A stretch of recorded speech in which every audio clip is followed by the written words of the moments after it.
To have participants here, and especially this very distinguished panel, to join to us this afternoon, this evening, this morning, because we have a literal global audience for this one, to discuss what I think is a really fascinating topic, and especially to dive into a book, which I'll just describe in a moment here. And the topic of today, of course, is how do we revitalize multilateralism? And we're discussing this book today. Let me get it out. It's an ebook. Those of you who have not read it, there it is. I strongly, and I cannot say strongly enough, how much I think you should read this book. So it does a couple of things. Let me just give you a brief outline of the book. I'm sure Simon will do so as well, but let me give you my take on this book. Is exactly what I like best in a book. And the reason for that is that it does a couple of things. First of all, it brings in the top global experts on a topic who are smart, sensible, have been thinking about many of these topics for a long time, so they know their material extremely well. So they're smart to begin with. It puts them in and says, let's put it around, and I think this is the second reason why I like this particular book. Let's not have like sort of hypothetical, theoretical kinds of conversations about what might be done, but in fact, let's make it really concrete, extremely practical. And because you have such good experts and because you're trying to give practical solutions, you end up with the third outcome, which I really like, which is you get a book that has actual policy suggestions that could be implemented tomorrow if everyone agrees to do so and if we have willingness and so forth, budget, etc. So I think for all three of those reasons, this book is totally worth a read from all of you. It starts off with a fantastic chapter, which I'm sure that Simon will discuss with us.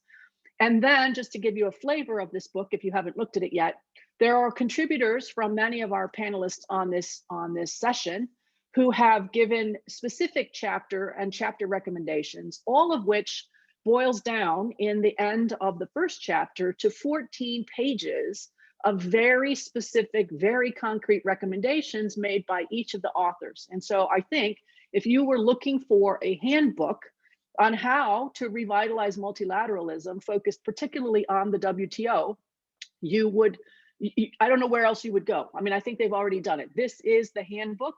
It should be required reading for everyone in Geneva right now as they try to sort out what are we going to do about global trade. And how, in particular, will we sort out the challenges faced by the global trade system and the WTO itself, which have been highlighted and really noted under the COVID trade pandemic. And so I think it gives us a nice lens for noticing some of the challenges, the stresses, and even the successes that we've seen in the multilateral trading system. And so that lens helps us sort of distill many of these lessons. And so I'm beyond thrilled to be able to be here with you to discuss this particular paper today. And we have some fantastic speakers. Simon Evanet will go first, and I'll introduce him in just a second, followed by Peter Draper, then Andrew Lang, and then our discussant today is James Baxter, who is a government official. So I think it's also a very nice session we have planned for today because it combines, again, sort of deep thinking by some very smart people with some of the pragmatic solutions with government people who are also on the line as well, who can say whether these kinds of suggestions actually make sense to them. So I think we're in for a real treat this afternoon, and I'm really happy to be here with you. So let me turn it over first to Simon Evanet, and I will give you just very brief bios for these distinguished gentlemen. You probably know them anyways, but Simon Evanet is Professor of International Trade at the University of South Gallen in Europe, and is, of course, one of the best trade experts that I know, and is going to describe for us, I think, the overview of the book, and particularly some of the elements of the chapter that he contributed to this volume. So let me turn it over to Simon. Thank you, Debbie, for that really kind introduction. Let me also thank Peter and his team at the Institute for putting this all together and bringing us all together as well. And I noticed from the attendee list, there's a large number of friends and colleagues from Australia, who, of course, which has a very strong trade policy community. It's a great shame that we can't get together in person, but I look forward to doing that in the future. Now, let's come to the subject matter before us. And I am going to talk specifically about where the WTO could go from here.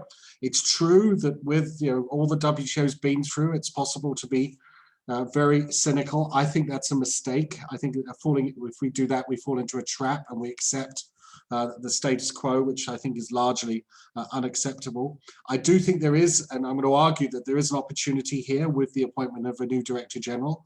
I'm not going to argue that the Director General is going to change everything. I just think that this creates an opportunity for people to think again. I also am going to argue, as Debbie just did, that COVID-19 provides a new lens to look at what the WTO could accomplish and encourages us to move beyond the traditional silo thinking that we often get into in WTO discussions, where people discuss each file in turn. So, at some level that is necessary when we get into the details, because in trade policy, the devil is in the details, but we might have lost sight of the bigger picture here, which has emerged because of this pandemic. Now, Richard and I did assemble a team of really good people to write for us.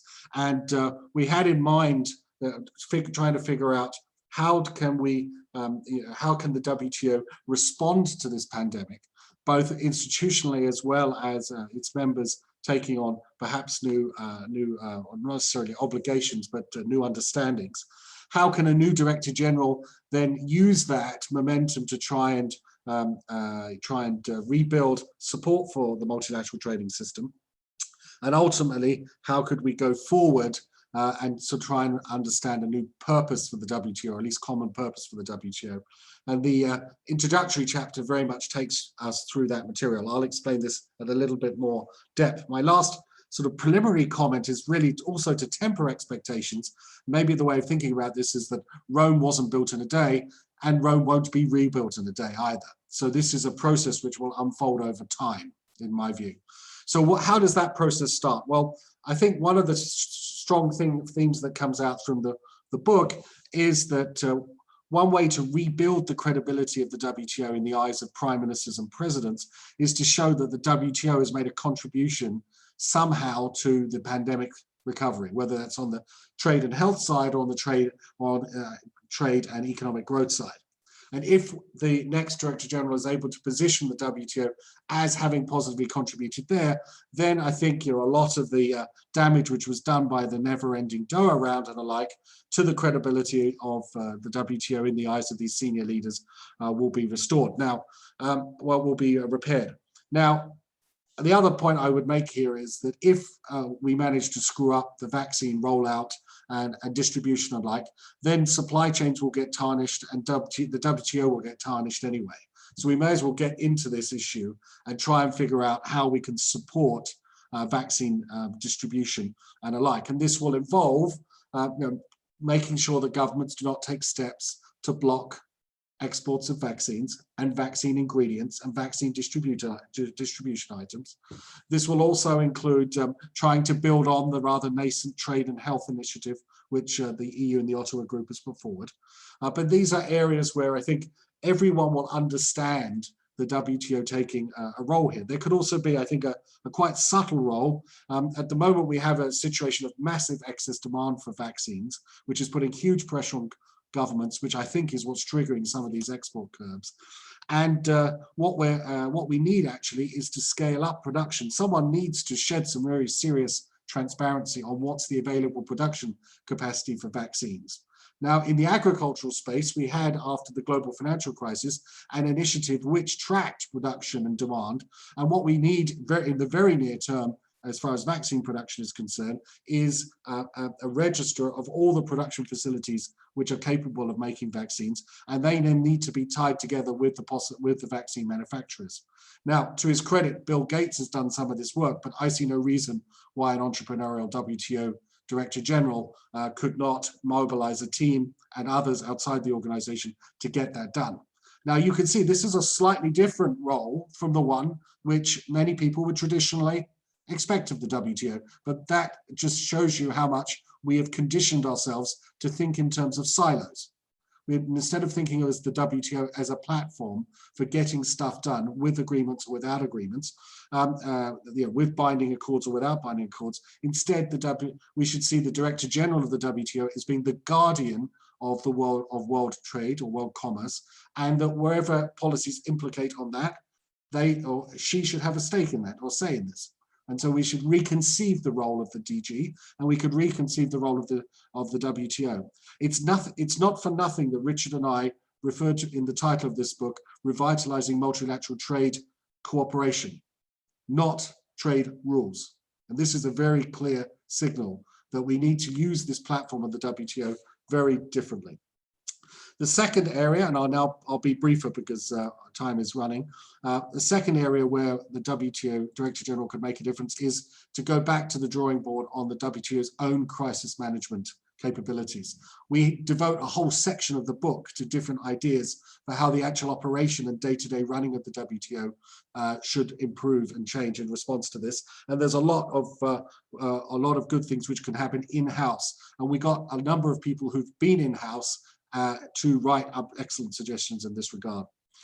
Having sort of tried to deal with, or at least address the near-term crisis and pandemic, the other thing the Director General needs to start doing is thinking about the relevance of the WTO after the pandemic. And I think when people write the history of this era, 2025, 2050, later, if the WTO has nothing to say about digital trade and climate change, then I think people wonder what on earth this organization was for. And so there needs to be some way of putting together a work program on this. It may not involve all the WTO members. And then, of course, there's some legacy items, really important legacy items we have to deal with, like dispute settlement. And of course, the Director General will have to choose the timing for that to raise that particularly difficult issue.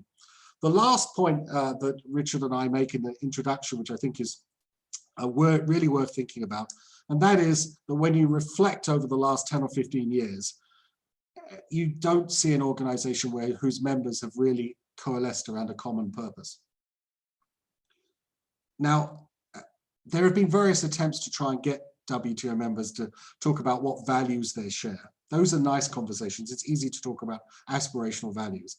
Richard and I sort of reframed the problem differently and said, what can WTO members agree on what this organization should accomplish in 10 years? So what should it do, not what should it aspire to in terms of values? And when we listen to WTO members, we identify 8 different imperatives that seem to be the thing they want this organization to accomplish. We list those imperatives. Some of those imperatives contradict each other, or at least they're not necessarily consistent with one another. And one of the things we think the new Director General has got to do is to try and start a quiet process of talking amongst the WTO members about what's the new common denominator that we can agree on at the multilateral level for what this organization does. And that will help them define what goes forward multilaterally, and then what goes forward plurilaterally, possibly inside or outside the organization. And that type of foundational discussion would be exceptionally valuable too. So as I said, this is a multi-step process. Rome wasn't built in a day. It won't be rebuilt in a day. And I think we have an energetic Director General who's probably disinclined to think in terms of the traditional WTO silos. And hopefully she can make the most of it. And good luck to her. Thank you, Debbie. Thank you very much. And I think that Simon has given you all, if you haven't yet read this book, he's given you a flavor of the depth and breadth of discussions that take place in this agreement. When you're starting with an organization and the question is, what is the purpose? I think that is a powerful conversation, actually. And it reminds you of the difficulties that the institution has had if we can't even agree on what the purpose is. And then, of course, because we can't agree on what the purpose is, we can't agree on how we get anywhere because we're all maybe headed to different destinations. And so this, I think, is a challenge.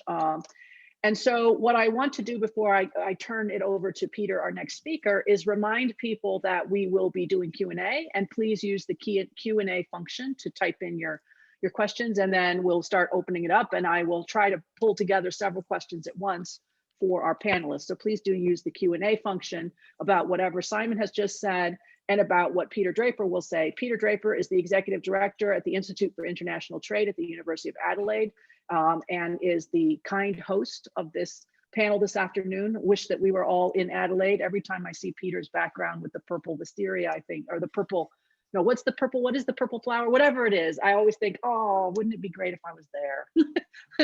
So I'm watching you, but I'm also looking at the flowers in your background and thinking wistfully about what that would be like. So someday we will travel and meet again, but between now and then we get Peter online. So let me turn it over to you, Peter, go ahead. Thanks very much, Debbie. They're jacarandas, also very common in South Africa, where I'm from, but I think originally from Argentina. Could be wrong on that, but a Southern Hemisphere tree anyway. So I'm going to focus on the chapter that we contributed to the ebook and put it in a larger context. So essentially, we wrote a chapter about subsidies, and not just industrial subsidies, which is a particular focus in the reform, the WTO reform conversation. But we situated this chapter in the context of COVID-19 and a range of related subsidies initiatives that have taken place across the world to respond to the health crisis. So I'll start very quickly with reminding us where we were pre-COVID-19 vis-a-vis the subsidies agenda. And I think it wouldn't be out of place to say that there were a lot of tensions, still are a lot of tensions around the recourse to industrial subsidies, particularly in China. Let's be clear about it. A lot of the attention has been focused on China. And so we saw the establishment of what came to be called the Trilateral Cooperation Group, consisting of the US, the EU, and Japan, which has come up with an agenda for industrial subsidies reform. And if one reads that agenda quite carefully, it's very much targeted at the Chinese system of state capitalism, which I think is a topic that Andrew will pick up a little bit on. Post-COVID-19, what we've seen is a dramatic increase in what the Global Trade Alert, which Simon runs, of course, and we ran the data for this, data that he very kindly provided. So a dramatic increase in harmful subsidies. Now, a lot of those are understandable because countries were responding to the crisis and they needed to, in many cases, prop up their economies and provide liquidity support to firms, to the economy more generally, range of wage subsidies as well, for instance. So there was huge demand for these kinds of interventions, and in some countries and jurisdictions that obviously continues. Others have been able to deal with the crisis better, and ironically, China. So China's recourse to these COVID-related subsidies was substantially less, actually, than in other jurisdictions.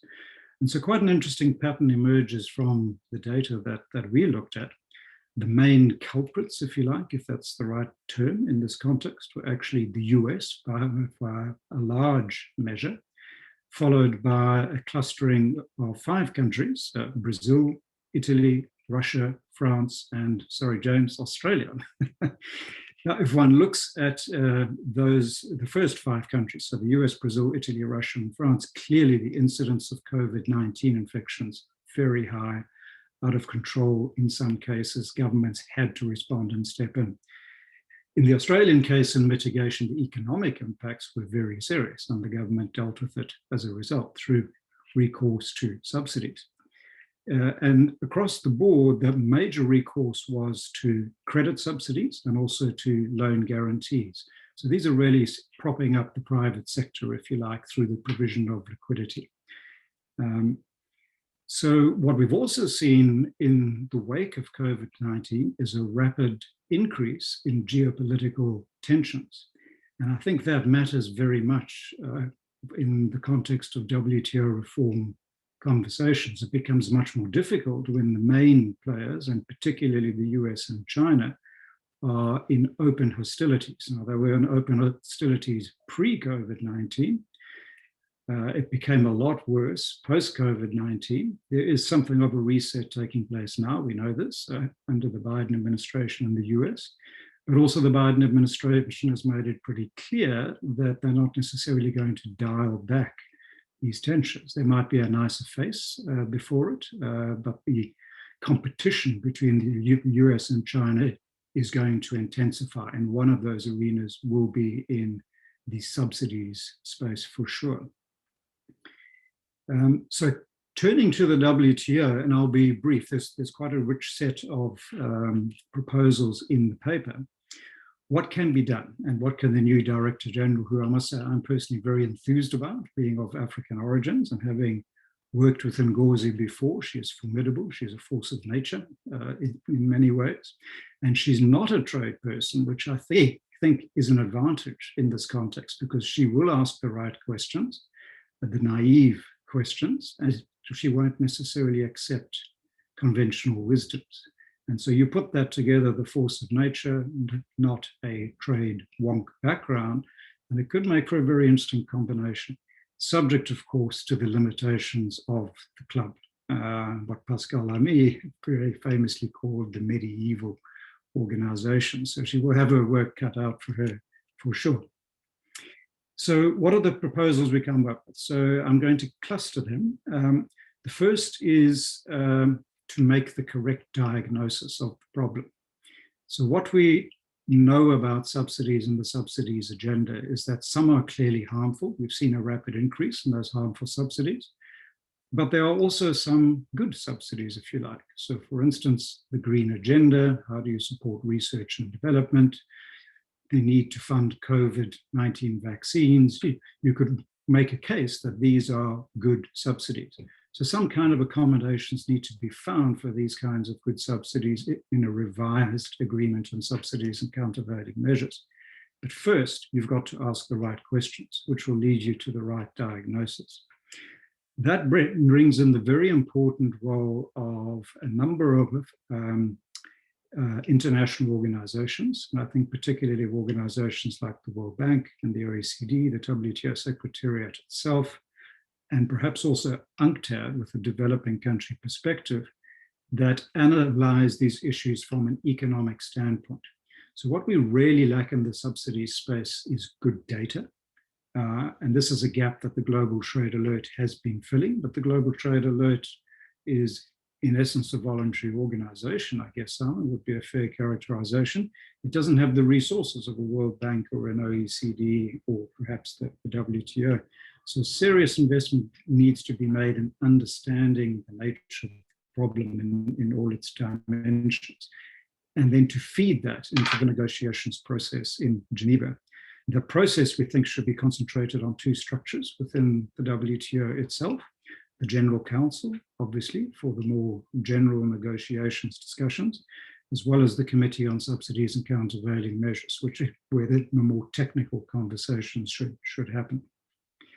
Now, substantively, there are a number of issues that fall out of this. So I've mentioned the distinction between good subsidies and bad or harmful subsidies. And of course, there's a category in between that are perhaps, to use the GTA classification, amber, or proceed with caution or don't proceed, depending on the subsidy.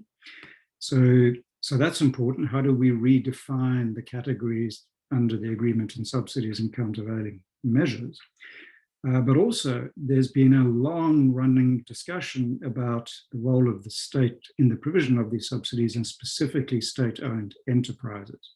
And we know that one of the core contested issues, and this has played out through hopefully not the defunct, certainly the paused appellate body, is the issue of what exactly is a state-owned enterprise, and more specifically, what is a public body? Do we apply an ownership definition? Does that determine what a state-owned enterprise is? Or do we apply a functional definition? So it's about who actually controls that enterprise regardless of ownership. And we know that this is very contested in the WTO. China has a particular perspective on this, so they've opted for ownership neutrality as a potential formulation. Very interesting concept. But what we also know is that in the context of COVID-19, with all of these subsidies now washing through the Western economies in particular and going to private sector firms, that distinction between what is private and what is public in the Western context has also blurred, and pretty substantially, I would argue. So what does that mean for future negotiations on subsidies reform? Which leads me to the final point which we make in the paper, which is that in this particular negotiating area, everyone is now a sinner, so we can't just single out one player, particularly China. And that could give us a reason for optimism, in the sense that everybody's got something to lose. That's probably the best basis for a negotiation, to set new common global rules. But perhaps where countries need to start is by setting out withdrawal roadmaps. Because the key problem with subsidies, we all know, is the political economy of subsidies. And that is that once they're in place, they're very difficult to remove, because if a rent-seeking lobby emerges around sustenance or maintenance of that particular subsidy. So if all the main players can get together and agree on unilateral disarmament scenarios, that would be a very positive first step. And I'll end there. Thanks, Tim.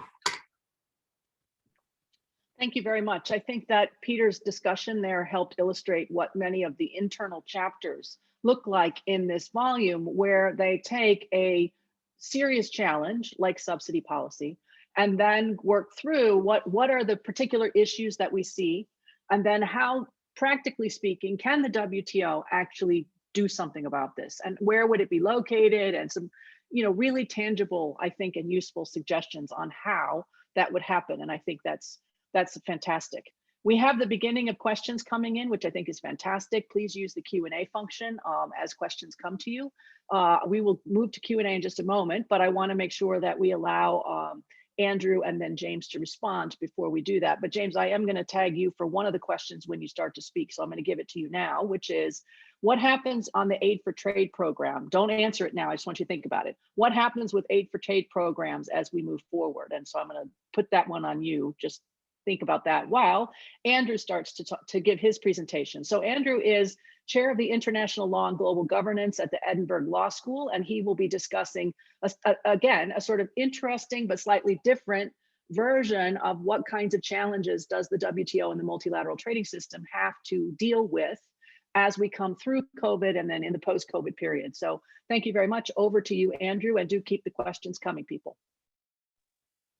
Thanks so much, Debbie, for the introduction. Thank you, Peter, for the opportunity to speak on the panel and for putting all this together. And welcome and greetings from the UK to everyone in the audience. So I guess I wanted to start very briefly just by, in the same way that Debbie did, just by saying that in preparation for this panel, I read through this entire book. It really is a very rich book. There's a lot of ideas in it. In fact, I wrote down a list of 7 or 8 different topics that I wanted to talk about in this short presentation, which I won't have time to do in my 8 minutes, but I really do commend it to you. It's a rich discussion. So our brief is really just to put a few issues on the table for discussion, some key priorities for the WTO as we seek to revitalize multilateralism in the next, well, I guess next 5 to 10 years. And the 3 issues I've chosen, not that they're necessarily the most important ones, though I think they are important. First of all, the so-called interface problem. Secondly, trade and climate change. And then third, I want to say just a few words on MFN and recognition arrangements and regulatory cooperation. So firstly, on the interface problem, Peter asked me to say something about this. And indeed, I think it's rightly mentioned in the introduction that Simon, you and Richard put together as one of the key challenges facing the WTO. And as you both say in that introduction, the most contentious challenge facing the WTO is the need to find this interface mechanism between competing forms of capitalism. And obviously that's a challenge, particularly in the context of China's relationship with its major trading partners, though it doesn't only arise in that context. As you note in that introduction, China's particular heterodox form of capitalism has been wildly successful for it, but it has also caused massive external shocks, and the dilemma is clear. On the one hand, obviously at some level, countries and their citizens have a prerogative to establish and pursue the variety of capitalism they choose. On the other, where those choices have external costs or shocks or dislocations, which are so significant that it can become unreasonable to expect other countries simply to endure them. So responses. So one response is really to assert more strongly the the principle that participation in the multilateral trading system is conditional upon acceptance of some kind of market principles domestically, and that the purpose, just to go back to this discussion that we began about the purpose of the WTO, that the purpose of the trading system is partly to work towards a loose convergence around market principles. And that response to this problem of heterogeneity has always been one part of the GATT and the WTO, and is probably to some degree a necessary condition for cooperation. But one of the points I wanted to make was that historically, the main approach to interface problems has been different. Historically,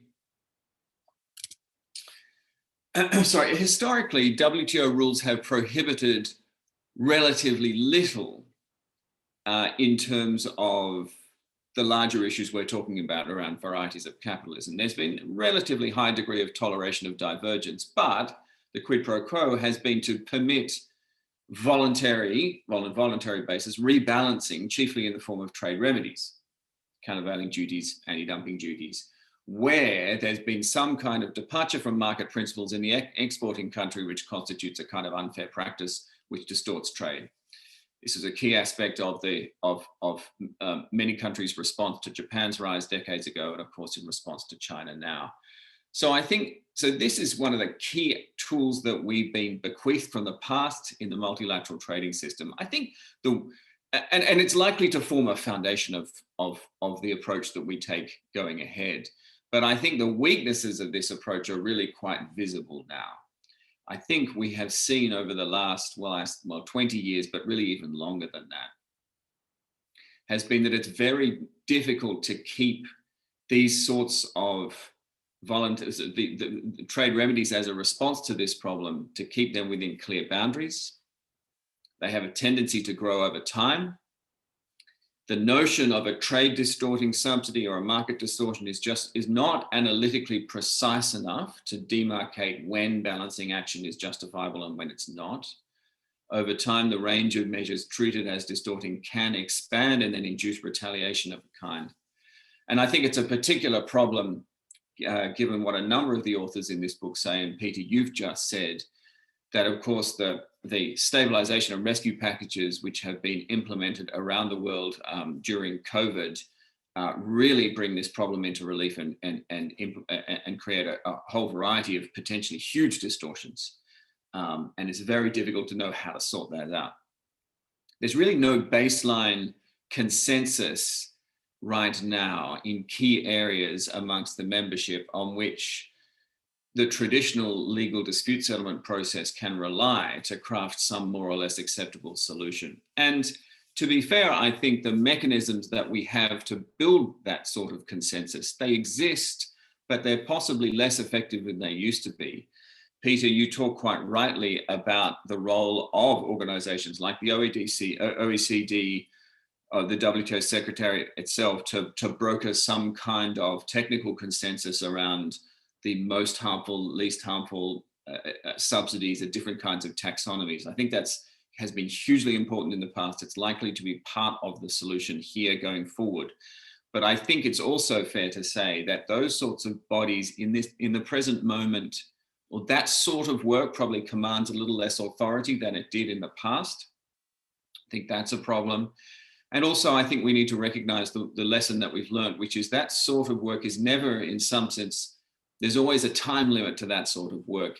When the next crisis arrives in 10 years, 20 years or whatever, we won't be able to fall back on the same sort of consensus, the same sort of set of ideas which have been developed now. And that process of learning and adapting with the times, I think that's one of the key challenges right now. So there's no easy solution to this particular problem. It might well be the hardest problem looking ahead. If it works, it's likely to be a slow process. I think it's likely to work at the level of the particular. In other words, I think similarly to what you said, Peter, starting by identifying very specific forms of subsidies, very specific policy tools, very tightly defined which countries may agree to relinquish. Bhatia in his chapter notes that may need to be coupled with a revival of the category of non-actionable subsidies, again, tightly delimited. But this is not an easy solution and one that will take time. Second issue is climate change. Simon, you mentioned it in your remarks this morning, and the introduction to the book mentions it, though surprisingly it gets relatively little attention in the book throughout the chapters. I think most people agree that it should be central in some form to the work of the WTO over the coming years, and not just because of the nature and significance of the problem, also because, I think because of the politics of it. So the way I see it, thinking about revitalizing multilateralism, there's at least three key things that need to happen. One, there needs to be a renewal of the key cooperative relationships on which the trade regime is built, centrally including transatlantic cooperation, though of course there are many other relationships which are central. And there are, of course, emotions that are still raw and arguments that are still bitter and unresolved. So renewing those relationships is crucial. Secondly, rebuilding domestic political coalitions in favor of trade multilateralism is crucial. I think fraying and disintegrating domestic coalitions is a big part of the story here, and rebuilding those is important. And then obviously the third is that, actually, I think as you said, Simon, there needs to be some relatively quick wins in terms of negotiated outcomes in order to rebuild the credibility of the organization. And I think in all of those three respects, the climate change agenda hits the right notes. Clearly, it's a shared priority issue for the new US administration, for the EU, UK, as well as a range of other major and middle powers in the WTO. I think working together on those issues can help to rebuild trust, rebuild personal relationships much easier than tackling the hard issues, the constant irritations head on. I think if there's the emergence of a different or an expanded green trade agenda beyond environmental goods and services and beyond the relatively narrow agenda which has been on the table for some time, I think that will do something to build a new coalition in favor of multilateral trade. It could do quite a lot, depending on its ambition, to broaden support for the regime, to energize some, especially I think in the political center, who might otherwise be lukewarm or have other priorities. And third, in terms of concrete outcomes, obviously there's no real easy wins in the climate change space, but there is already, as we all know, some real momentum to some extent behind some initiatives in the WTO and also other venues. Think of the work which has been done, not just in trade venues, but more broadly on fossil fuel subsidy reform. Think of the ACTS initiative. Think of the work that's been done for a long time, stalled of course, but still work that's been done on environmental goods and services. So that's the second issue. And basically, I guess the key point there was that I actually think that there's more space in the next 5 years or so to make real progress on that agenda than there has been in any previous period that I've been following the WTO very closely, and more than there was 4 years ago. Third and finally, sorry, let me just go back to my window just to double check with Debbie that I've still got time to go through my third point, just a tiny bit. I'll say it very, very quickly. So just a quick point on the theme, I guess, of MFN, though what I have to say is a little bit different from what's normally said under that heading. MFN's obviously a central principle, should remain like that. It's never been a doctrinaire principle. It's always been a balanced principle in the WTO. And there's a couple of points where I think, where I just want to highlight what everybody knows, which is the need to rethink a little bit what MFN means and requires. So the first point I think is that we really should make a reasonably high priority the need to have a clearer understanding of how MFN in a loose sense applies to recognition arrangements and their equivalents. What is specifically required of states to ensure that these sorts of arrangements are entered into and applied in an even-handed and non-discriminatory way, that they don't become a source of arbitrariness? We have in the existing WTO agreements, GATT7, Annex on Financial Services, SPS Article 4, TBT agreement. We've got some beginnings of a set of principles there, but there's a lot of uncertainty about exactly what their content is and what the role of the WTO is in that space. But I think this is only going to become a bigger issue. I think one of the key lessons of the two major global crises of the last decade or so, the global financial crisis, this coronavirus pandemic, I think is that rightly or wrongly, there's decreasing trust in international regulatory standards and in international standard setting bodies. I think an increased reliance on flexible and trust-based and ad hoc mechanisms of regulatory cooperation. I think the possibility for those to really to introduce a degree of arbitrariness, or at least to cause frictions, I think is growing over time. And I think in that context, there's value in getting more clarity about the precise role of the multilateral system in overseeing those arrangements and ensuring their integrity. That seems to me to be an important issue. There's one other thing I wanted to say in that, but I might come back to that in the comments section and pass it back to you, Debbie. Thanks so much. Great, thank you very much. I just wanted to flag a couple of questions that are coming in, get my panel to be thinking about this.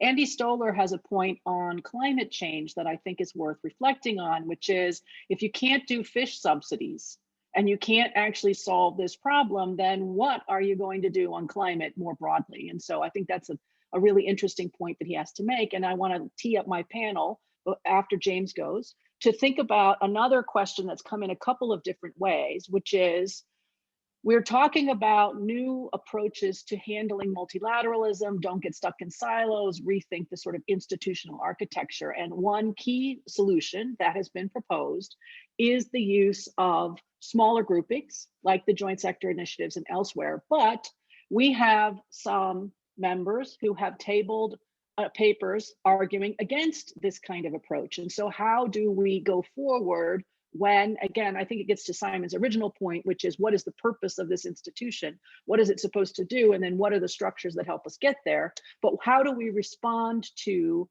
arguments that say that allowing some subset of members to move ahead is also unacceptable? What happens with that whole approach, the single undertaking, et cetera? So I'm going to just leave that there for a second because I want to make sure that James has an opportunity to speak. James Baxter is the first assistant secretary from the Office of Trade Negotiations at the Department of Foreign Affairs and Trade in Australia, and has, of course, as everybody on this panel, extensive experience in working on trade negotiations and the WTO, multilateralism, et cetera. And so he's been asked to give some comments in general and then potentially pick up some of these, including that first question that came in, which I thought was useful about what do we do with aid for trade around COVID, and the kind of connect again, what is the point of this institution, and then how do we all as domestic members align with whatever we think that objective ought to be. So over to you, James. Thanks so much, Debbie, and thanks to Peter and the team for putting this together, and for Simon for putting the book together, and all the contributors. It really is, as others have said, just dense with ideas. And I have to say, as a trade official, I feel like I've got about several decades of homework in there. I'm not going to cover it all. What I will say is that I have, in addition to having read the book, been madly writing down what people have been saying and my reactions to them. So I have no idea how long my notes are and how long they're going to take. So Debbie, please just let me know when I'm running out of time. I mean, what I would say is a couple of initial reactions, and perhaps just from Australia's viewpoint. First, obviously, while the list of challenges facing the membership is considerable, and I think the book does a really good job of listing them. I do find the argument that the WTO is worth saving very compelling. So the book evokes a range of reactions for us as someone who sees a pile of work on one hand, but is quite reinvigorated by the reasons why the WTO is worth setting out, articulated by those who are not trade negotiators. Now, from Australia's point of view, we're very attached to the WTO. Of course, we, like many others, have moved to negotiate FTAs with nearly all our major trading partners. But as the book makes very clear, the FTAs can't deliver the rules needed to complement the market access you tend to get through FTAs. Now, the mega regionals that we've joined have made a contribution in the rules area, but even they're limited by the membership. So CPTPP and RCEP encompass many of our trading partners, many of our major trading partners. The US, the EU, India aren't party to either, and China is only a party to one. So obviously there are crucial gaps that have been exacerbated with some of the shifts, I think, that have been identified in the book, whether they're the emergence of some powers or technological developments. And for a country like us, that really only leaves us with multilateral approaches, or what we call critical mass plurilateral arrangements, to tackle a range of interests that we're going to be facing as governments and that business is going to be facing when they want to trade in the 21st century. So what I would say is that I think, overall, the book, one of the things I really like about the book is, as others have said, the very practical idea. I think you highlighted, Debbie, at the start, the list of initiatives. And I think what that provides us with is a range of possible building blocks. What I would say is I don't yet see those building blocks forming into a path forward. I think we've got bits of ideas, but this is the big challenge that I think we face as a government. And I think quite rightly, the authors have pointed to the importance of the appointment of the DG as an opportunity. And I think the fact that the DG comes from Africa and was heavily supported by Africa during her campaign is potentially very significant, because I think a lot of the skepticism about the value of the rules in the WTO has come from that part of the world. And I think there is a real sense that they need to be able to secure more of the benefits of global trade.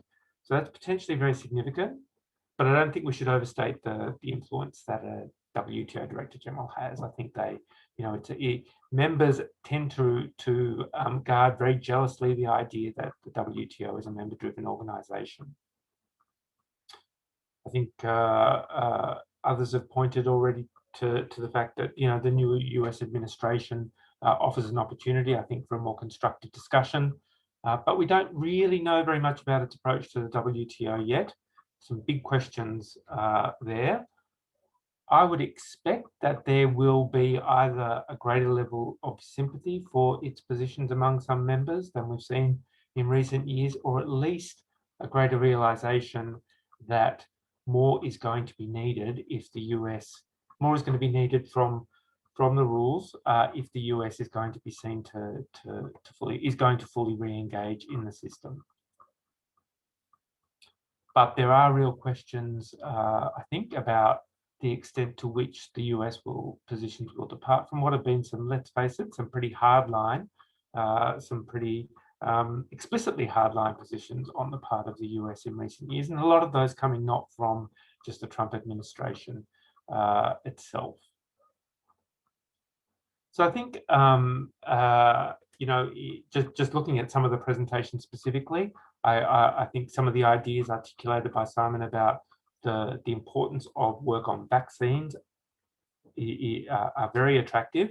I think the idea that the Director General should see herself as, I think, a particular point around which world trade could think about how it's interfacing with the production and rolling out of vaccines, the provisions of vaccines. That's something that's potentially very important and not, I think, inconsistent with what many members would want. I think it feeds into the broader point that emerges from the book about the cooperation, the sort of cooperation side of things as opposed to the rules side of things. I suppose just on that question, one of the things that occurred to me in reading the book is that for those of us who come from middle powers, we do rely heavily on a rules-based system, and there's a discussion in the book about the difference between rules orientation and whether you rely on the rules as they are strictly enforced. I think that's comes, for us, one of the questions that would arise is, to what extent do trade ministries domestically, when policies are being implemented, do they rely on the fact that they can say to other agencies, well, if we don't do the right thing by WTO rules, someone can take us to enforceable dispute settlement. And to what extent is that going to be that position going to be undermined if you rely more on on cooperative mechanisms? I think the other question where that sort of approach arises is the one we've been talking about mostly here, and that's on subsidies and trade remedies, where really I think we've seen traditionally a very strong and very strict approach to interpreting specific provisions of the agreements in ways that, members have relied on to enforce their rights, and that have actually given rise to a lot of disenchantment on the part of other members. Then on the point Simon was making about the purpose, so I think this is a really, there's a lot, got to give a lot more thought to the various imperatives that were identified in the book. Again, they seem to address a lot of the different reasons I think members have for wanting to engage in the WTO and seeing their interests protected by the WTO. But I have to say, wonder when I think about the actions of some members, whether even the 8 imperatives listed are going to be enough for all of the members we're talking about. Just moving quickly onto Peter's presentation, I thought that some really good ideas here about the factual basis for what's going on. I mean, this is an incredibly difficult area of discussion, as Peter makes the point, and has been pre-COVID. I think taking the politics out of the discussion about how to approach subsidies is perhaps the biggest challenge, or allowing us to have a rational discussion. I think some of the ideas about getting some facts before members about what's going on is a good way to proceed. I don't know that it's going to be enough, but I think it's certainly worth exploring. On the question of a definition of public body, another really important discussion for me. It's one that is quintessentially a political one, really, for members. And I think, of course, the problem is that there may be some members who don't see that discussion as one that needs to be had anymore, because the appellate body has made its views known. So, a question there for me. On Andrew's presentation, I think, again, some really good points about the interface problem. I agree that it's, people see it through the China lens. It's not just about China, that in fact, many of the dilemmas that are presented to the membership here have appeared in the past. But what I would say is I don't think that they've emerged in the context that we have now, where you have one of the, you have the world's largest trader of merchandise operating as a way that is seen as quite far removed from market-based principles. How we sort of bridge that divide, I think, is a real question. It's going to take something, I think, that's quite different from the approach that was taken with other North Asian economies, for example, in the past. I think on climate change, actually, I think Andrew made a number of good points, but Andrew Stoll's already anticipated my question. I mean, I think the fisheries subsidies negotiation is for us actually quite a depressing example of how a very pressing environmental problem that members have tried to tackle, I think, in quite a realistic and pragmatic way, has simply taken way too long, while the actual problem is getting worse. We certainly wouldn't discourage of climate change, discussion of climate change in the WTO. I think it's really important that we do discuss it there, but I think we've got to be realistic about the political will that's going to be needed to avoid that being seen again as an issue that divides developing and developed economies.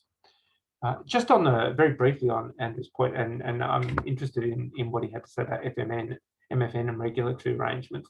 Again, as just a practical thing here, I would make the observation that when you get into recognition, you're often talking generally, in fact, talking about regulatory authorities that can be quite far removed from trade ministries, and I think this is where some of the silos that people have talked about become really relevant.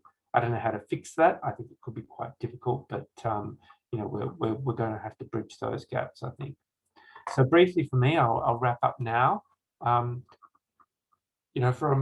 Australia's point of view, I think the big challenge in the WTO is finding some common ground on some of the fundamental questions that are posed in the book, and I think the book does a really good job of identifying some ways forward, as I've said. Recognizing that's going to take time at least, and in the meantime, eking out what we can among those who are willing to do so. And so, for Australia, that does mean looking at where there's not a disposition to move ahead multilaterally, to do so plurilaterally. I think, leave it there because I suspect I'm up against my time limit. And if not, we can go to Q&A. Thanks. Well, thank you very much. I think the challenge with this topic always is that there's more interest and questions than there is time to solve them. So we've got a great set of questions that have come in, and trying to pull them together, I think, is a bit challenging. And I apologize in advance to anyone whose question doesn't get answered, partly because I'm not the one answering them, so it's not my fault if it doesn't get answered, but I'll do my best to raise them as questions. I think the WTO is not the organization that any of us would design today if we were designing an institution from scratch to focus on multilateral trade issues. It's the institution we have, though. So then how do we adjust that? How do we address that? And so there's a number of questions and comments that have come in that are, I'm going to divide them into several buckets, and I'm going to ask the panel to weigh in on them. So there's a couple of questions that have come in around subsidies specifically, and around how do we determine certain kinds of subsidies? How do we think about state-owned enterprises? And in particular, what's the incentive that member governments have in addressing issues that would ultimately constrain their own behavior? So how do we get around that particular challenge? On subsidies, I think is a genuine problem. And then it ties into, and maybe I'll just make this bridge between two sets of issues, and then I'll let you all talk about this. So we have the subsidy question that helps shed light on this question that is still hanging out there. What do we do if we can't break the logjam around we all have to agree or nobody agrees? And so what are we going to do about that particular issue? Because we've had a number of questions that have come in asking specifically for your responses to how do we move forward if we all have to move in lockstep with one another, or do we have to? So that kind of question. So let me ask that question to start. So those questions, let me rephrase that. Those questions to start on subsidy policies, state-owned enterprise reform, that kind of area. And then how do we move if we have to deal with the institutional structure that at the moment suggests that you cannot, or you may not, or you should not, or maybe you should move independently of one another. So let me just set it that way, and let me go back to Simon to start this discussion. And so maybe we're going to go that slightly, we're going to do Simon, then Andrew, then Peter, and then James, if you want to come in on this as well, that would be great. So let's go in that order. Over to you, Simon. Thank you, Debbie. I think on the subsidies, the question, the way I would think about this is, first we need to find what subsidies lie inside some type of safe harbor, which are allowed or acceptable, either because they do some either amazing social good, or because they create trivial, not cross-border spillovers. And here a sort of taxonomy approach does help. When the Global Trade Alert team looked at what governments did last year in the COVID pandemic response, we saw an enormous diversity across the G20 in the types of subsidies used. So there really is something to be learned here in terms of how to structure crisis responses in ways which I think are more or less damaging to trading partners. And that was the big takeaway I took. So I'm with Peter in terms of, the facts here could be very helpful in providing governments with guidance as to which types of subsidies do less damage abroad. I think that's particularly important. And I think once you start showing governments that there are lots of different types of subsidy responses, some of which are less damaging than others abroad, then you get away, then you change the second part of the question you asked, which is that all subsidy reform is not necessarily about giving up all of your options. Often it's about just getting rid of options which were suboptimal to start with or weren't very helpful to start with. So I think if we can differentiate among subsidies in terms of their impacts, and we can persuade governments that, you know, let's not use the ones which are either less effective anyway or for which there are better alternatives, then I think you can have a slightly more nuanced discussion, and you don't get the sense blanket statements about loss of policy space, to use the old language, right? So I think this is where how I would build on what Peter said to take that discussion forward. Now, on your second question about the single undertaking, given where we're at in Geneva, it's over. Let's just be blunt. We're not going to do another single undertaking in the near term. We tried it in the context of the Doha round, and the only way we could make progress there was to create, if I remember rightly, no less than 11 different classes of WTO member. So the notion that we're all taking on similar obligations went out the window in order to try and save the nothing is agreed until everything is agreed formulation. And that didn't work either. So I think I do see the system moving ahead at different speeds. I am hesitant to use the word variable geometry because that's used by people in lots of different ways. But this system is going ahead at different speeds. I think that leads, by the way, nicely to the questions we've had in the chat about the recent India and South Africa paper, which is, to be blunt, wholly destructive. I mean, I don't see, or let me put it this way, it's hard to understand how it's constructive. And I think essentially the point should be made to those governments that if that is their position, then this is an organization which has a 1993 core, and there is going to be a 21st century part of it which is going to build on it, but probably could be quite distinct from it. So I think we cannot have two WTO members telling the rest of the membership that they can't move forward together. And if that is how this institution is going to be interpreted, then this institution in its current form has a rather short future. A rather unpromising future, let's put it that way. Fantastic. That's why you invite Simon to things. Well done. Let me turn it over to Peter for either a response to that or for comments in general. You will have noticed, I'm sure, Peter, questions that are coming in, particularly on subsidies, some of which are aimed at you, some of which are not aimed because of the topic that you had, that you may also want to tackle. Sure. Thanks, Debbie. So this issue of definition in relation to state-owned enterprises is interesting. Also, I think it's a little bit fluid because the appellate body jurisprudence, insofar as I understand it, and I'm not a trade lawyer, so I'll defer to Andrew on this, requires, in essence, a case-by-case approach to judge whether a particular company is violating or where a particular subsidy is violating the subsidies code. Now, if you apply that logic to, let's say, a Western European developed country, which has highly transparent information systems, it's ruled by market prices, but there's real transparency in the system, that approach could work. You could find the information. It's relatively easy to do. I would posit that in not just the Chinese case, but particularly in state capitalist societies, you don't have that kind of transparency. And so the task is much more difficult to go case by case and to prove this proposition. So I think it's an understandable decision. The basic idea being for the uninitiated in this that that in essence so let me go back a step. I just wanted, because we don't have a lot of time, let me talk quickly about a recent development that has a bearing on this, which is the EU trade policy paper that was released last week.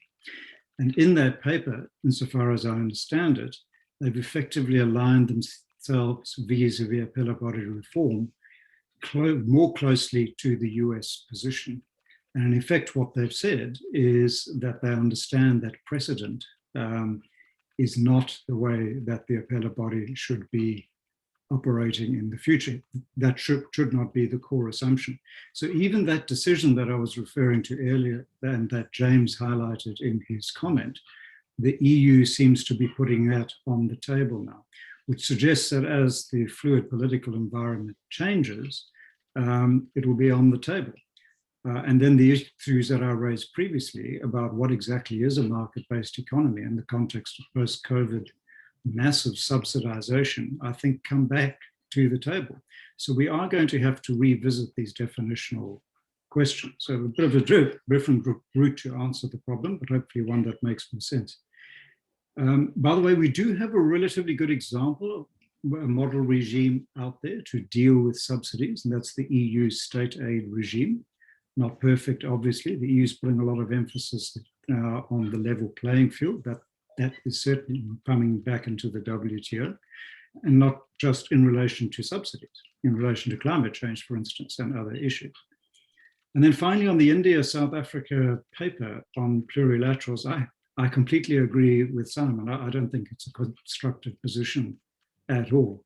Plurilaterals, it seems to me, is the way forward, but how you construct them, who's in and who's out, and the implications for those excluded, I think are very important. And they're also much more difficult to do on rules, much easier to do on an MFN basis. But if we want to change, say, rules for digital governance for the future that require the entire membership to sign off, probably a plurilateral is not going to do it in the final analysis. So there's a practical constraint there.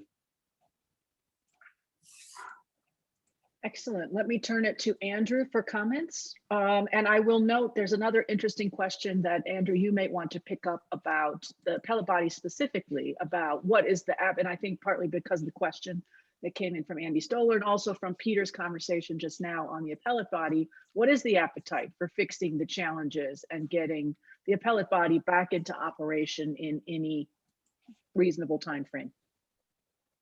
Thanks so much, Debbie. So maybe a few quick responses on the two earlier points. So in relation to the I guess, the interface issues, subsidies, and so on, let me just make a few quick points. I guess more or less I've said what I had to say, so James, I definitely take your point that this is a different situation, that the mechanism that we have through trade remedies and a variety of other mechanisms has worked in the past in relation to some other East Asian economies. It may not work so well now. I definitely take that point. Partly that has to do with the size of China. Partly that has to do with particular legal problems that we know about, some of which we've discussed today. I think those legal problems are soluble. We might get back to the appellate body issue in a moment. But I take the point that this is a mechanism which may not be adequate in this case, and it might require some more fundamental rewriting of the rules. Although I should say that was also part of the response earlier to Japan. We had the subsidies agreement in part. That was part of that broader package. So I guess the only thing I wanted to say on that point was, this may sound too large an issue, but I do wonder whether it's worth thinking about. So there's the problem of how to solve this interface problem, but the more general problem that I think we can say quite safely now that this sort of problem may well arise periodically through at certain two-decade intervals. And it would be nice to come up with some solution which didn't require the system to be threatened in order to resolve the issue as it arises, right? So think of the prior period, Japan's rise. Think of the sort of aggressive unilateralism you get in the 1980s and how that was necessary in order to create the single undertaking and the Uruguay round, give that momentum. In a sense, there's a similar dynamic playing out again. You know, a real need to rebalance the rules, but no clear mechanism to do that without this incredible saber rattling and the real threat to the system. And it would be nice to have a system to think in larger institutional terms about coming up with a solution which could move in a somewhat more flexible manner as these problems arose. We can talk more about that. There's some interesting things to be talked about. But on the second issue of plurilaterals, crucial point, you know, actually one thing I did want to say in my presentation was that just the real need, I mean, obviously this paper from India and South Africa makes it much more difficult, but the real need to agree some form of framework or principles for how these sorts of plurilaterals move ahead. James, you mentioned critical mass agreements as one key way forward. You know, this seems to me to be important. There are limitations to those, of course, but, you know, is it possible, do you think, to have, there are some circumstances in which critical mass agreements can be blocked by other WTO members, right? Some circumstances in which they can't, some in which they can. We can talk about that. But I do wonder whether there is a case to be made for agreeing a principle that where no member is worse off, there ought not to be a blockage. You know, there ought not to be a veto power of some kind. In relation to the appellate body, Debbie, thanks for raising that. I guess there's much to be said. A lot of it has already to be said. Maybe it has already been said. Let me say just two quick words about that. I feel as if there's a solution there. There's always been a solution there in terms of the specifics of the institutional changes which might be needed. I think I've always thought that the differences between members on this have to some extent been exaggerated, but I would say that there's no, I am not making the point that any resolution to that is imminent, not at all. The reason for that is it makes no sense for members who have made a very large deal of this in the past, who have precipitated this crisis, to simply give up the leverage that creates in relation to broader reform of the WTO. And so I can't see any way forward on that issue except fold it into a larger set of reforms to the organisation, and that's a much longer term issue. Excellent. Let me turn it straight over to James for reactions. So thank you. I mean, look, it's a really these are two really important questions, and I think that between them the three who went before me have already covered most of the important points. So I'm not going to add anything to those. In fact, what I will do is what you told me to do right at the start, Debbie, which was answer the question about aid for trade. And I don't have, unfortunately, a very deep answer here. What I would say is I think that like everything else in the WTO, aid for trade at the moment, we need to really be looking at it through a COVID lens. And for me, that means two things. It means seeing what can be done in terms of promoting health recovery, and secondly, what it can be done in terms of promoting economic recovery. And I think actually there are, you know, some of the points that come out in the book provide some really useful starting points, I think, or departure points for a discussion about what you can do in governments that are struggling with a health recovery to ensure that trade is not getting in the way. And I think Simon highlighted some of these in his presentation. I think we should absolutely do that. And I think it's crucial, you know, talking about the relevance of the WTO and its relevance to developing countries, that happens. On the economic recovery side, much bigger question in the sense of, you know, much bigger in scope. I think it raises, you know, a whole lot of questions about, it raises the issues that have already been identified about the extent to which governments took economic measures to respond to the crisis, and, you know, just the multiplicity of responses that will be, you know, that will be needed. You know, I think there's absolutely going to be a need for us to look at the capacity of governments to plan for the, you know, the next 5 to 10 years, and that's going to include things like how do you withdraw subsidies? You know, how do you withdraw the sort of support programs that you've had? So I might leave it at that, if that's all right. Thanks. I mean, clearly in the next 5 years, as some of our questions have come in, we also have to deal with digital and digital issues in general, which are not particularly well covered at the moment. We have an interesting comment that came in from Mike Humphrey that said, if you're going to have members who cannot make anyone worse off, then we're going to have a whole good legal fight over what that means and who gets to decide whether you're worse off and so forth. So, I mean, I think one of the hair-pulling parts for me of the WTO is that for every suggestion that you have, there is an equal and opposite reaction in which someone says, oh yes, but you can't do X or Y, or you shouldn't do X or Y, because if you do, then some other problem evolves. And so I think that's one of the things that makes the institution a bit frustrating. And it leads to what I think is unfortunately going to be my last question, because we're running out of time. But I like this question so much that I'm going to make you all do it. So we have a question here from Hansa, who says, are there any subjects that should be left out of the WTO to make it easier? So we've been talking about sort of adding and adding and adding and adding. So what, if anything, can be trimmed from the WTO agenda, at least perhaps, I mean, he doesn't have this in the question, or she doesn't have this in the question, but in the next couple of years, that would help make the solution to these problems more manageable. And before I finish with that, let me just also say, one of the things that you all keep mentioning is the importance of data and transparency. Clearly that's important. We're not going to cut that, but what could we cut? So maybe we'll start in the reverse order this time, and we'll start with James. Sorry to throw you under the bus so quickly. What can you leave out of the WTO or off the agenda, at least in the near term, while you focus on other issues? And then, you know, we'll see what you all come up with. I think it's a great question.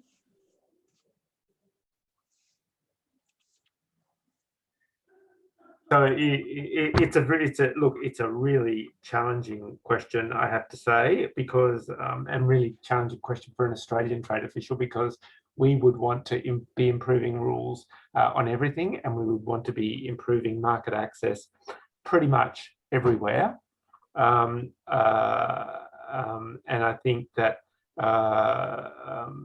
you know, even in areas where many of the members are resisting rules changes, such as in domestic support on agriculture, we are making the case that that needs to be absolutely front and center. I mean, I do think, you know, what I would say is, I think that our own approach is no longer to be hidebound by the Doha agenda, and I think there are some elements of that agenda that you know, we need to wonder whether they're as urgent or as important as they used to be. And I'm not going to get in actually to identifying any specific areas of them. But I think what we, you know, the filter I would apply rather than just the subject matter is, you know, always the feasibility and the importance to the membership as a whole. I mean, I think, you know, if there are issues that members, a significant group of members are not raising, and that issue is hard, then I think there's a case to sort of postpone it. And I think you will find a few things, if you go back to the Doha mandate, that don't fall into that, that would perhaps fall through the cracks. But I'll put on my trade diplomat hat now and not avoid them and not mention them. Thanks. Well, that was nicely done. Nicely done. Let's see if Andrew's got more suggestions of what could be dropped from the agenda, because we all want it to solve all things. We all want multilateralism revised, revitalized, made fit for purpose, ready to tackle the new challenges. So that means surely that something has to be dropped off the agenda, because you can only do so many things in a day. What would it be? Thanks, Debbie. And you are forcing us to be very specific here. And I suspect we're all going to resist a little bit. But I would say, I mean, I think it's a useful question. And I do want to say something which I think is important in relation to it. So one is, so yes, it's absolutely the case that we cannot have just overload the WTO with issues. It can't just be about adding and adding and adding more things. That's absolutely right. I agree with you on that.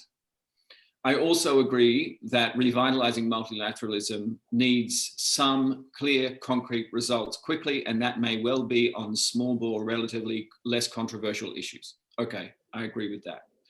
But I actually don't agree with the idea that those two things should define our horizon. I actually think it's very important. This is why I made the point earlier on that revitalizing multilateralism means rebuilding those domestic political coalitions in favor of a broader multilateral trading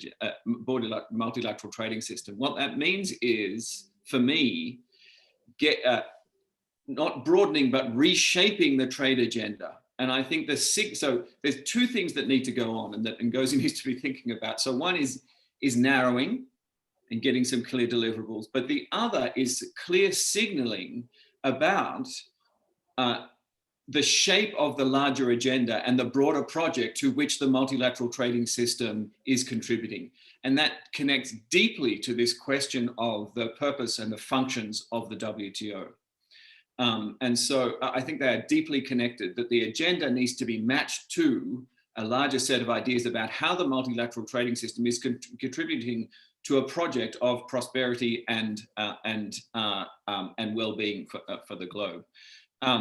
So it's not about narrower or broader, overloading or restricting. It's about creating an agenda which builds a coalition and which shows the contribution that the WTO is making to a larger project.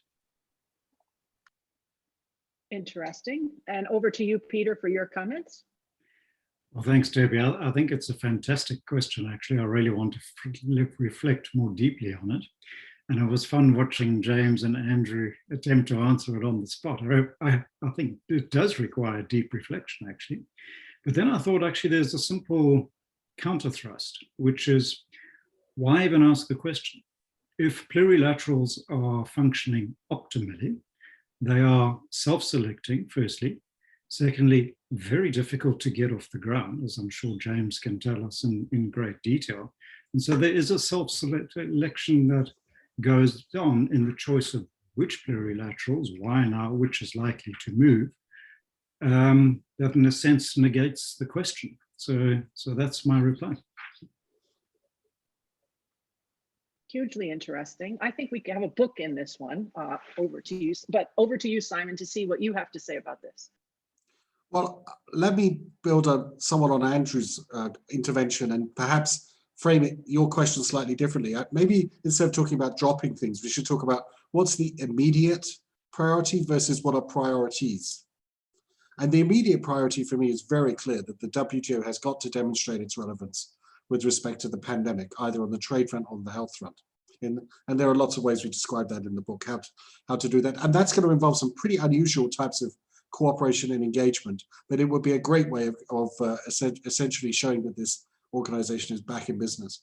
Now, then if you want to be, if that's the immediate priority, then in the near term, I'm less excited about fish. I'm expecting much less on DSU. So I would be prepared to put what I just described as the immediate priority there, and the others, I'm afraid, they do slip down the amount of the agenda and the amount of bandwidth they should be getting from senior officials.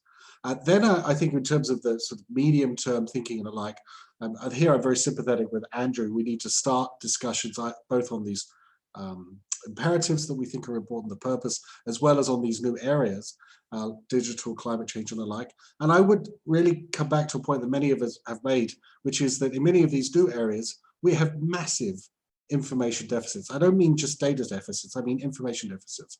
I was on a call last week with a presentation to a group of people at the WEF by people who were describing technological developments, which they claim seriously reduce the amount of resource distortion created by data localization requirements. Now, these people making this technical presentation didn't understand the trade policy significance of what they were saying.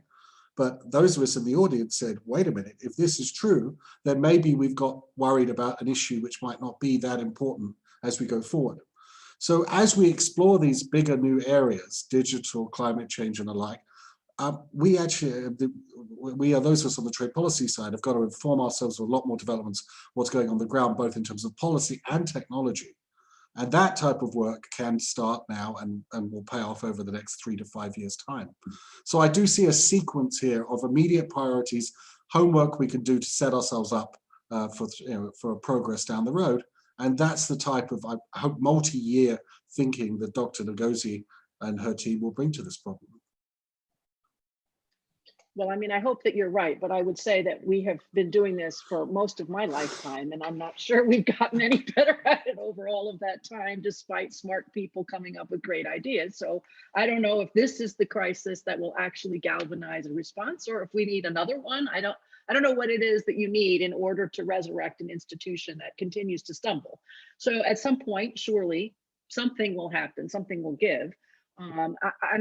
Given the slowness with which this institution operates, it strikes me that you cannot just do the immediate and wait for somebody else to take over the longer term. So I appreciate everyone in this book in particular highlighting steps that can be taken now to build towards an agenda.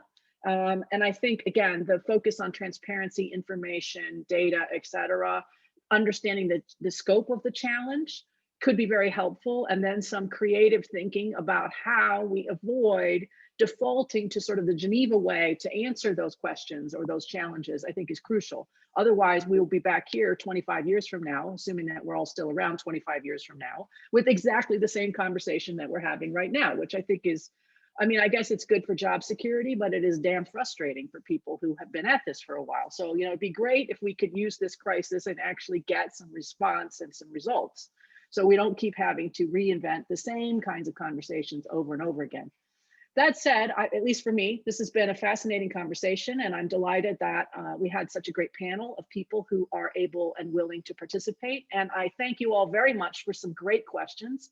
I'm sorry that we weren't able to get to them all. I hope that someone keeps the questions so that they could be answered later. I think frankly, there's a number of book topics that came up in the Q&A questions that could be explored and create yet another ebook on these kinds of topics. So I encourage all of you to stick with it. Eventually, we may sort out the multilateral system. And if we do, it will be because we've had so many people who have been working on this with, you know, strong dedication and devotion to the task. So I want to thank everyone for participating. I want to thank IIT for putting this on. Thanks Simon and Richard Baldwin for putting the book together in the first place. And I strongly urge all of you to take a look at that book, download it, and start reading it for your enjoyment. So with that, I think I bring this to a close. So thank you all very much for participating today. And we look forward to seeing everyone again, hopefully in person soon. So thank you. Thank you. Thank you. Thank you, Ron. Thanks, Debbie. Thanks for your moderation. Fantastic as usual. Yeah, great. Thank you.